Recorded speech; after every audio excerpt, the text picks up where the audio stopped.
15 वर्षापूर्वी मुलीचा बाप मुलीला 10 रुपये खर्चायला देत होता 2 महिन्याला, ते बी गपचीत द्यायचे, माणसं द्यायचे नाही. त्या बापाच्या घरात त्याला चहा मिळत नव्हता.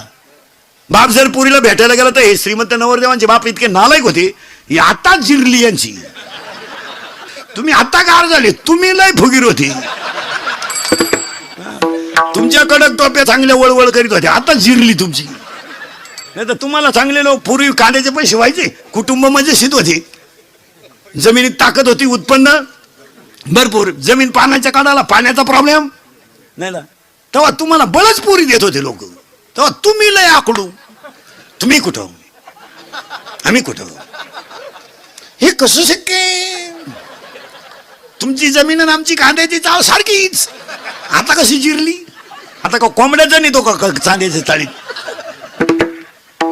आता बळच तुम्ही पुरीच्या बापाला म्हणता राम राम, तो लय यंदा ना, तो तिकडे वड्याला सोड भाऊ, आम्हाला नको.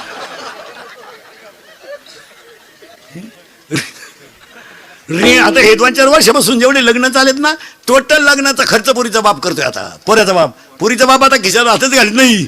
त्यानं इंद्रिकडचं कीर्तन ऐकल्यामुळे ते हुशार झाले. ते आता डायरेक्ट म्हणते मी साहेब हो. पोराचा बाप अख्खा आपलं. आता उलट पुरीचा बाप मस्त तुरा काढून कार्यालयात हिंडतोय, भरपूर जवाब. लय दिसाला नालायक सापडलाय हा ना. पुरीनो तुमच्या बापाच्या दारात आहे ना अशी रांग लागणार आहे 2-3 वर्षात. मुलगी द्या, मुलगी द्या, मुलगी द्या. फक्त तोवर तुम्ही घरात राहिल्या पाहिजे. नाही तर रांग लागायच्या अंगणात आणि तुम्ही सापडायच्या धबधब्याखाली. काय उपयोग येतात? रेंज गेली काही पोरांची, रेंज पाहुणे येईन, काहींचा तर डिस्प्लेच गेला, चित्रच दिसलं. सावध व्हा. चला थोडं पुढं. बाळ बाहेर आलं, आजीने मांडीवर घेतलं, त्याला मयूर हे नाव ठेवलं इथं पण होत. आणि आल्यानंतर त्या बाळाला अशा काही गोष्टी दिल्या की त्याने बदल करायचा. शरीर तो चिटाकलाय कुणाला? मायेला. मूळ कोण येतो?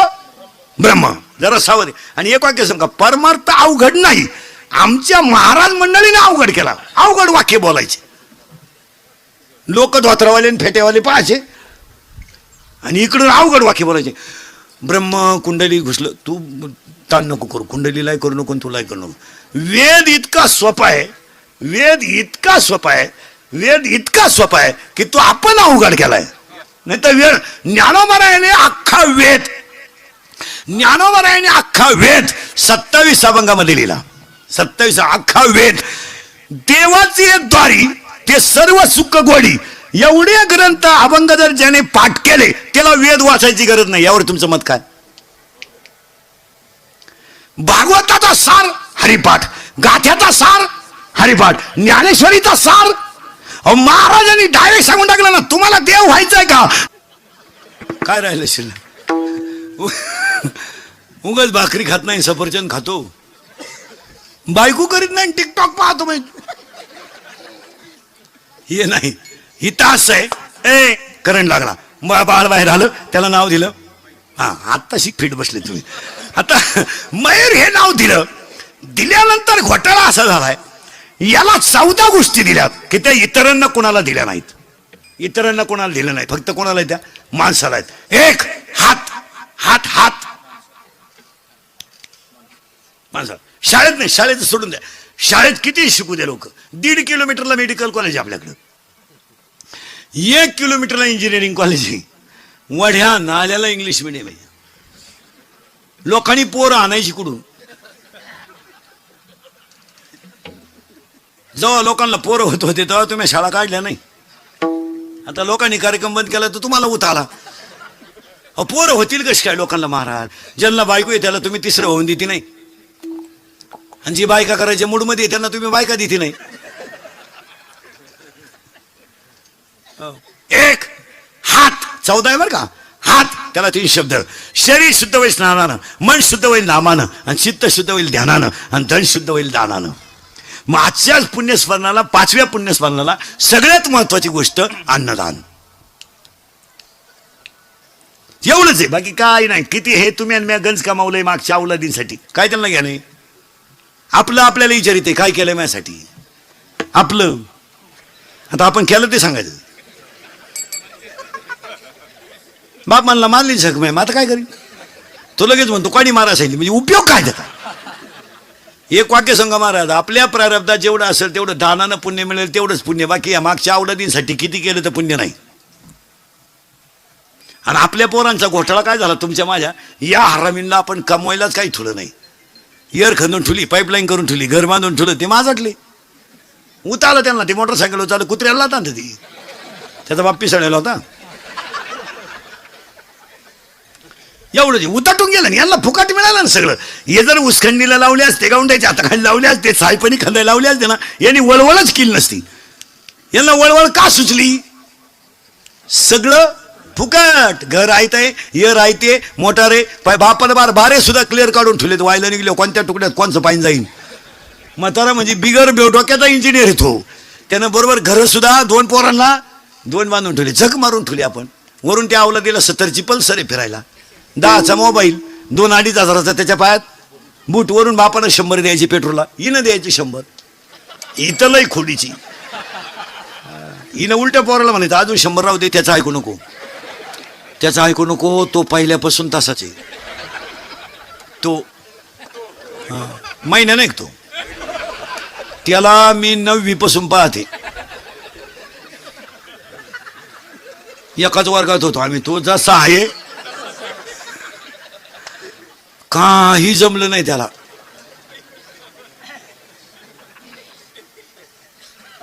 आता त्या आवला दिलं 100 खर्चायला, 70ची पल्सर, 10चा मोबाईल, 2-2.5 हजाराचा पायात. ती आवलात का आला हरिपट करी. वरून हात त्याच्या डोक्यावर आहे ना हिचा, दरिद्रीचा हात. मग त्या अवलादीला माज आला. आता आपल्या पोरांनी वाढदिवस साजरी करायला सुरुवात केली. आता घरी नाही करीत, त्याला बाप नाही ना. इक्याला सापडेला अवलादी ह्या. आता या हरामींचे वाढदिवस आता धाब्याच्या पुढे आहेत.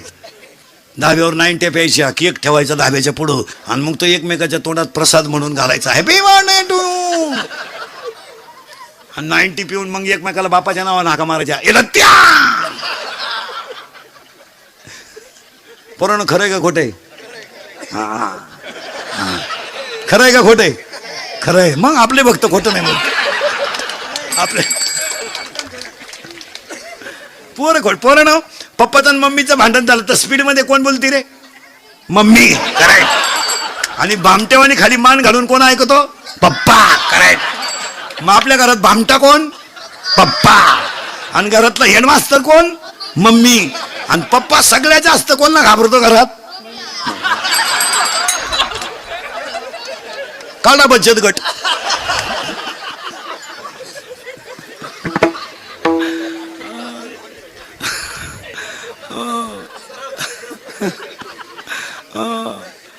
पोरानं लवकर आजी उठती का मम्मी?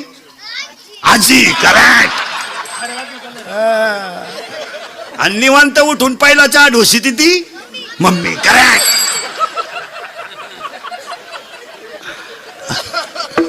आता मी बोललो असतं तो झोंबला असतं, तुमचेच असल्यामुळं काय म्हणता येईल.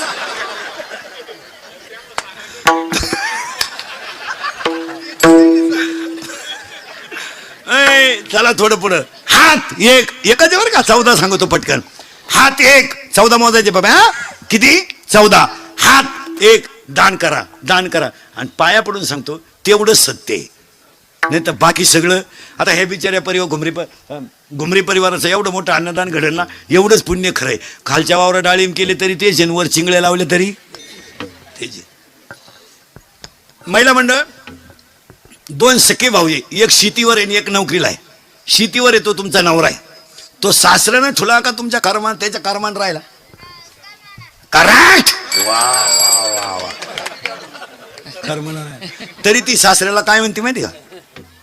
वाटोळं केलं माझ्या नवऱ्याच. तू होती तवा,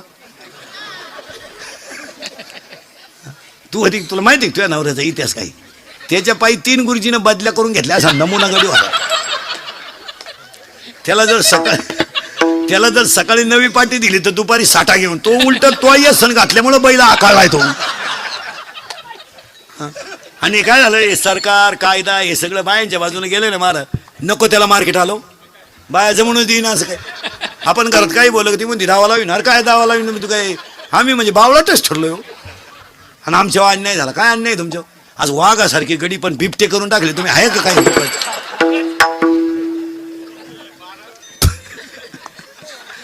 आणि आमच्यावर अन्याय झाला काय अन्याय झाला डोंबलं बायकोला बोलायचे दिवसच नाही राहिले मला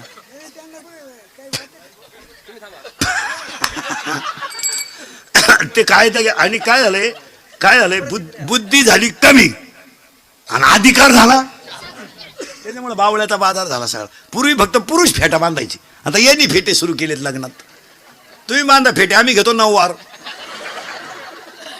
पुरी निघाला पॅन्ट शर्ट आम्ही घेतो गाऊन घेतो वाढण्या नावळी तो मुंडके मग आता काय करतो अर्थ लोपले पोरांनी नाश केला शब्द ज्ञानी विषय लोभी मनन साधना वगे बुडवले हात एक बोलणे 2 14च्या 14 सांगतो एका मिनिटात हात एक दान करा 2 बोलणं नीट बोलावं शक्यतो बोलूच नाही तर बोलावं पण कसं मितले आणि रसाळ शब्द जैसे कल्लोळ अमृताचे चांगलं बोलावं आणि महिला मंडळाला 3 गोष्टी सांगतो पाणी जपून वापरा वीज जपून वापरा आणि घरात वाणी जपून वापरा वाणी जपून वापरा आणि वाणी वयाचं भान ठेवून वापरा आपण सुनबाई आहेत आपली वाणी सासऱ्यापर्यंत एक वाक्य सांगा खरं सासू सासऱ्याला बोलायचा तुम्हाला काही अधिकारच नाही काय तुझ्या बापानं टेम्पोवर भांडे दिले ते कोणतं नीट राहिलंय त्याच्यातलं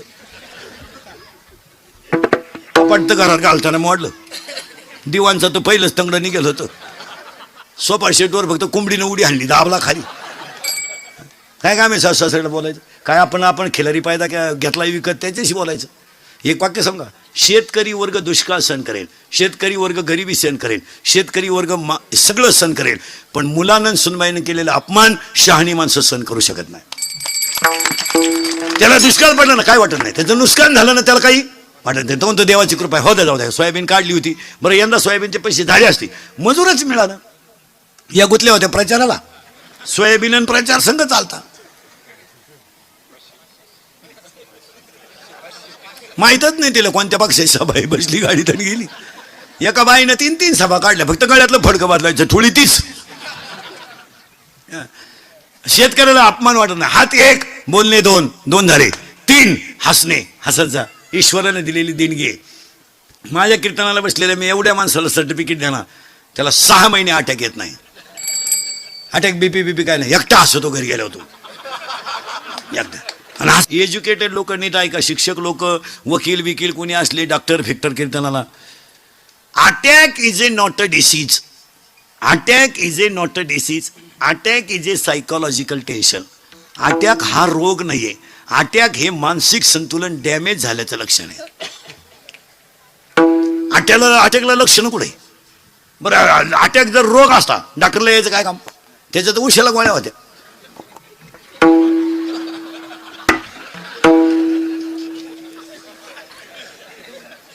म्हणजे अटॅक हा रोग नाहीये महाराज अटॅक हा रोग नाहीये तुमच्या माझ्या घरामध्ये मानसिक संतुलन डॅमेज झाल्यामुळं मेंदूवर तणाव आहे तुमच्या माझ्या सगळ्यांच्या मेंदूवर तणाव आहे आणि त्या तणावाचा परिणाम काय झाला